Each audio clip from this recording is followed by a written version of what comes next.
성도 여러분 안녕하세요. 9월 5일 주일의 큐티를 시작하겠습니다. 읽을 말씀은 사도행전 25장 13절에서 27절까지 말씀입니다. 수일 후에 아그리빠 왕과 버니게가 베스도에게 문안하러 가이사랴에 와서 여러 날을 있더니 베스도가 바울의 일로 왕에게 고하여 이르되 벨릭스가 한 사람을 구류하여 두었는데 내가 예루살렘에 있을 때에 유대인의 대제장들과 장로들이 그를 고소하여 정죄하기를 청하기에 내가 대답하되 무릇 피고가 원고들 앞에서 고소사건에 대하여 변명할 기회가 있기 전에 내주는 것은 로마 사람의 법이 아니라 하였노라. 그러므로 그들이 나와 함께 여기 오매 내가 지체하지 아니하고 이튿날 재판자리에 앉아 명하여 그 사람을 데려왔으나 원고들이 서서 내가 짐작하던 것 같은 악행의 혐의는 하나도 제시하지 아니하고 오직 자기들의 종교와 또는 예수라 하는 이가 죽은 것을 살아있다고 바울이 주장하는 그 일에 관한 문제로 고발하는 것뿐이라. 내가 이 일에 대하여 어떻게 심리할는지 몰라서 바울에게 묻되 예루살렘에 올라가서 이 일의 신문을 받으려느냐 한즉 바울은 황제의 판결을 받도록 자기를 지켜주기를 호소하므로 내가 그를 가이사에게 보내기까지 지켜두라 명하였노라 하니 아그리빠가 베스도에게 이르되 나도 이 사람의 말을 듣고자 하노라.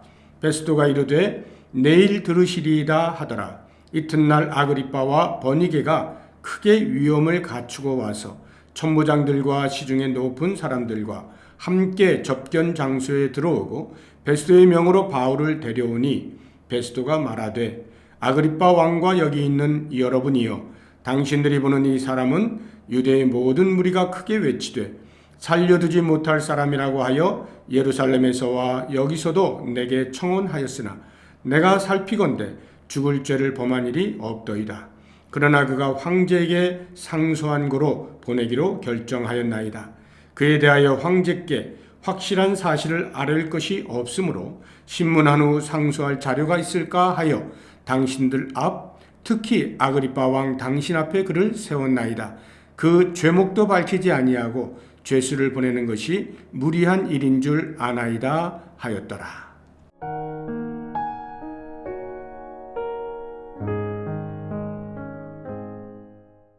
본문에 등장하는 아그리빠 왕은 헤롯 아그리빠 2세로서 헤롯 아그리빠 1세의 아들입니다.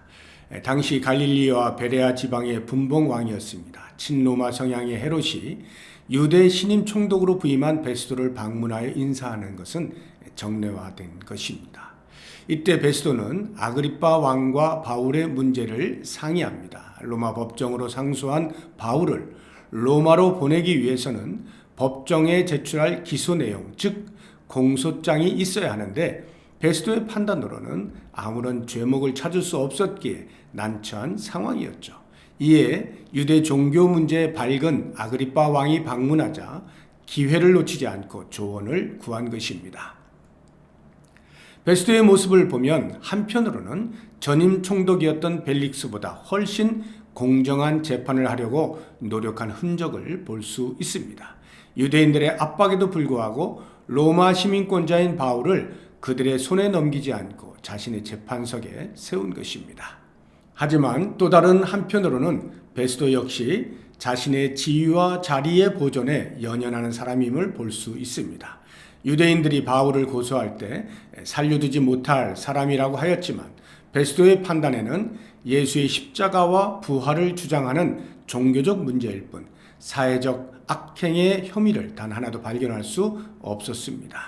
정말 정의로운 사람이었다면 자신의 소신을 따라 바울의 무죄를 선언할 수 있어야 했습니다. 하지만 그는 그렇게 하지 못하죠. 유대인들이 두려웠던 것입니다. 부임하자마자 그들과 부딪히는 것이 여간 부담스러운 게 아니죠. 아마 바울이 가이사에게 상소할 때 마치 썩은이가 빠지듯이 속이 후련했을 것입니다. 이러지도 저러지도 못하는 상황에서 판결하는 일이 자기 손을 떠났기 때문이죠. 저는 본문을 묵상하면서 사람을 두려워하면 정의를 실현하는 것이 얼마나 어려운지 보았습니다. 나의 유익을 위해 공정한 판단을 내리지 못하거나 정직한 말을 하지 못할 수도 있음을 봅니다. 그래서일까요? 죄인의 신분임에도 불구하고 자신이 확신하는 예수의 십자가와 부활을 담대하게 주장하는 바울이 더욱 크게 보입니다. 오늘의 적용입니다. 하루 동안 거짓말을 몇 번 하는지 검사해 보는 것입니다. 지금까지 무심코 해왔던 말들, 익숙해져서 자신도 모르게 해왔던 거짓말들을 하루에 몇 번이나 하는지 헤아려 보는 것입니다. 정신 차리지 않으면 놓칠 수밖에 없으니까 숙제라 생각하시고 한번 해보시기를 바랍니다. 물론 한 번도 없으면 감사하고요. 한 번이라도 발견이 되면 잠자리에 들기 전에 꼭 회개하시기 바랍니다.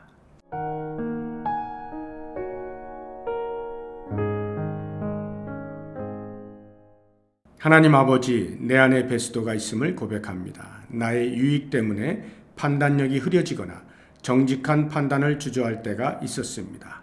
뿐만 아니라 순간의 위기를 모면하기 위해 거짓말을 거리낌 없이 해왔습니다. 회개하오니 용서하시고 오늘 하루 정직하게 살도록 도와주옵소서. 예수님의 이름으로 기도드립니다. 아멘.